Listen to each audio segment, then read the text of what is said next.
Hello, my name's Frank, and this video was intended to get to Carolina Skiff about the 24 Ultra. Today is August 20th, 2022. On Wednesday, which was about 3 days ago, I took delivery of this 24 Ultra behind me.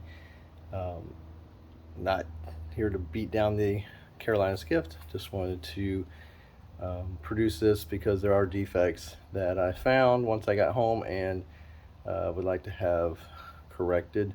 Also, there's some of them that really should have been taken care of at the factory.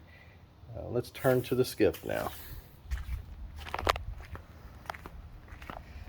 While I'm on the outside, I want to narrate about the few things on the exterior that need to be corrected. Here's the hull number. Okay, so since I'm right here by the swim platform, let's start underneath it. Screws attaching to it here and here are sharp, like they're cut off but not filed down or ground down to be rounded, so they're not cut you. You come up with your knee on that, on these things here, and it's going to cut you really bad. These screws here, this one's almost to it, but this one here isn't in it.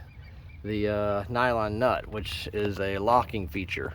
So those two screws, for some reason, this one and this one are too short. These are a lot longer, and this one sticks out the same length. I see there's caps on these out here, which are good. They seem to be pretty tight. That one rocks, but I'm not sure how long they'll stay on there. I guess they use caps on some of these things, but these are all tight. I've had one in the console just literally fall off of my hand, so I'm not sure if they're supposed to be caulked on or not. You can see this is a little bit here. It should have been screwed over here a little bit, but that's okay. Not going to complain about that. But first is the screws on the swim platform. There's other screws, mainly on the T-top, that are all like razor blades, super sharp. Some of the finish could have been a little better, cleaning up the caulking. So over here, I'll start with some of the looks like patchwork was being done, but didn't get complete. Right here, looks like some gel was added. I don't know if you can see the scratch. There's lines of scratches all in here, so that area is scratched up pretty bad. Overall, the hull's in good shape. I mean, it's stuff that could be caught or should be caught, but wasn't. And here there's like a chip, and the sun's on my screen. I'm hard to see, but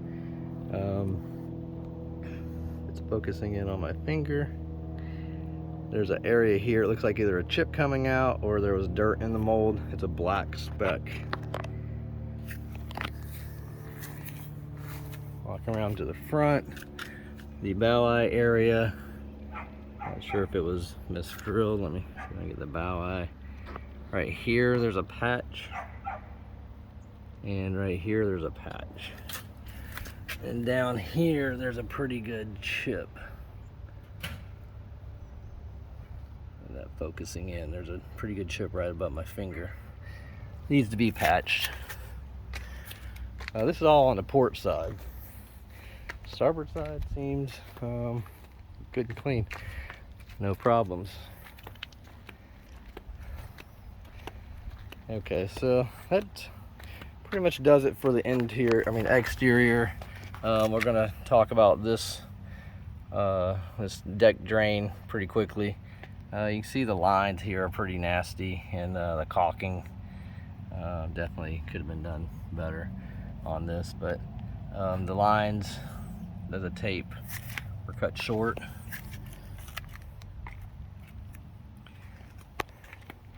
All right, let's step up inside. So a reminder, this boat has not had any hours put on it. I think it has like 6 minutes. I haven't even cranked the engine up since I've had it. I work and hadn't been able to go out and do anything in it. Okay, so let's start while we're talking about patches on the T-top. There's a pretty gnarly one right here. It's still sunk in. Okay, and the screws. Razor blade pieces of metal sticking off the edge of the screws here and here, and here you put your hand up there, it's going to cut you pretty bad. You can see where they cut that one off short. This one too, they just grounded. So the T-top has some pretty sharp edges and not too attractive looking up there. Okay, so one of the major things besides, you know, visual is my hull, the interior deck drains. The starboard side one right there holds water. If I use the hose in here, try to clean all this nasty stuff up and out, I can't get it out because this side drains, the port side drains, but the starboard side holds water. It's not working. I had already called in, not yesterday, but the day before about that, and guy was really nice in the warranty department, said, oh, we'll send out a new drain, take it in, and it'll get taken care of. So that's great.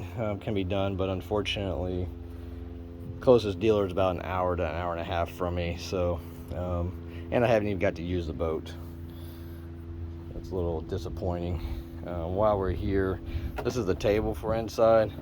This edge here and on the inside is, if you run your finger a long ways along it, it will likely cut you. It's that sharp. So I'm gonna need to take a piece of sand or something and go around it and smooth it. This is under your legs when you're up here, and when your skin's soft from being in the water, that's a pretty dangerous item to have to cut your legs open. I fixed every one of the locker latches. I'll have pictures of it, but the gasket that goes around here was just bulging out about 2/3 of the way around every one of them. They were just sloppily put in and then hand tight. There was no tightness to them. This one here was actually turned completely sideways like this instead of straight with the locker. I went through every one of them, so there's a total, I believe, 6, and straightened them all out and tightened them with a large pair of channel locks, so that they're installed properly. But I have one after another where all of them were bulging out because somebody didn't take the time to tuck the gasket in before tightening it. And even at that, like I said, they were hand tight. So all 6 of them, I spent an hour and a half, 2 hours to, you know, go through and straighten them up, tighten them down, get them in properly. Let's see, the next thing is the cushions. I cannot get these cushions out for the life of me. The pin comes out, but the cushion, I mean, it will not come out. It won't even move. I mean, so these cushions are lodged in there so tight that they won't come out, and that's not acceptable. Even the pin is difficult to get in. You have to really shove it in there, and it doesn't even have a flat end on it, so it's not comfortable doing. There's several things that I've already fixed. One big one would be this here. You see, these aren't your nuts. These are stainless steel that I bought down the road. These are locking nuts with the nylons, but they put the bow eye through into the plate behind, then put this on top, and then just ran 2 nuts in here, and they did not even tighten them down. They were hand snugged. So I noticed on the front eye when I was pulling on it, it had pulled loose off of the caulking, and I could see into the hole. So I went through and took some OSI Max caulking, caulked around the bow eye again, pumped it up into the holes the best I could, and then came in, put the nut that came with it behind this plate, installed against the other plate, then installed the anchor plate in here, and then put these other nylon nuts in here. This one was sticking out enough, obviously I was able to get an acorn nut on it. It kind of hinders the thing here, but it also won't cut the rope that goes around it. So when I tie off my anchor, however designed to do that. Down here, see a little cricket made it in here. See if he's willing to hop out of there real quick. There we go.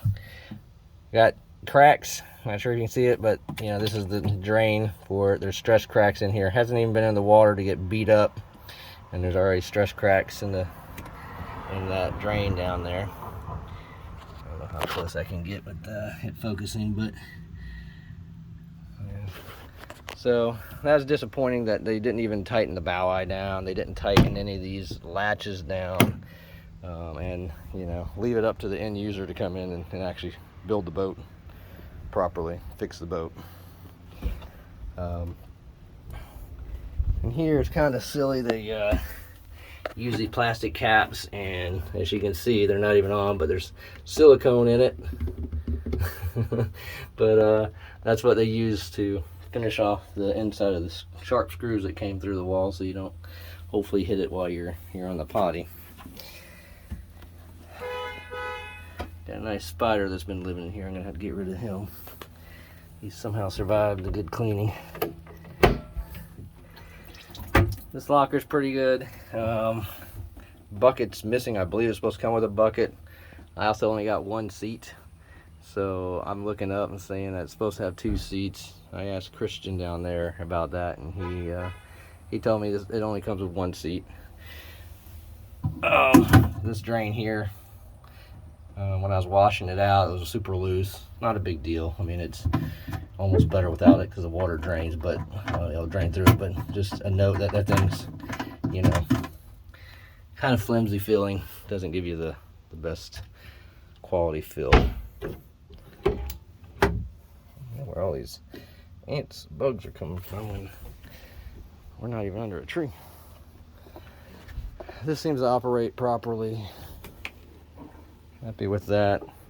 Got it all open, so hopefully get it starting drying out. This cup holder here, LED. This is the port side. I'm sorry, starboard side front cup holder underneath the thing. The LED doesn't work. You can tap on it and it flickers and stuff, but it won't stay on. Same with the front area. The rod holder here. Let's see if I got that in focus. No screws. I think there's holes back there. I don't know if they stripped the screws out or what, but the rod holder's just kind of dangling there. The rest of them were installed properly. Okay, so on the LED light side, LED light. Let's see. Go ahead and turn these on. LED light on this side flickers. This is on the console, but wasn't staying on. It seems to be on now, so maybe that was not a problem. This one up here, as I said, it's not even flickering now, so the one up there doesn't work. Okay, so go to the rounds of the LEDs. The one inside the starboard